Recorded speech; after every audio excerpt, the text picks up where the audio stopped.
جمعیت علماء اسلام کے کامران مرتضیٰ صاحب نے ابھی ایک بات کی ہے کہ 26ویں آئینی ترمیم میں بھی حکومت کو جے یو آئی کی ضرورت نہیں تھی۔ حکومت نے 13 لوگ پی ٹی آئی سے پورے کیے تھے۔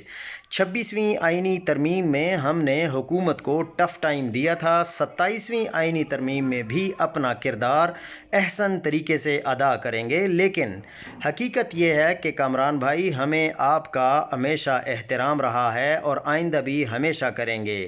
26ویں ترمیم نون لیگ، پیپلز پارٹی یا کسی اور جماعت کا نہیں بلکہ جے یو آئی کا ہی کارنامہ تھا، صرف اور صرف جمعیت علماء اسلام کا۔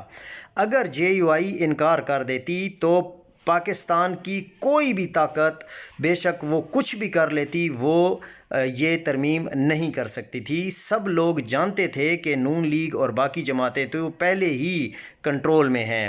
سینٹ میں تو ووٹ پورے ہی نہیں تھے۔ آپ نے عدلیہ کا ادارہ ہی ختم کر دیا۔ سندھ میں کینٹونمنٹ کی زمینوں کے ٹیکس کے حوالے سے صوبے کے اختیارات سرنڈر کیے۔ اپنی غلطیاں ماننا اور پاکستان سے غداری کا اعتراف کر کے قوم سے معافی مانگنا جمعیت علماء اسلام کا بڑا پن ہوگا۔ اس میں شرمندگی والی کوئی بات نہیں۔ مذاکرات اور مشاورت کی بھیک مانگنا ضرور شرمناک ہے۔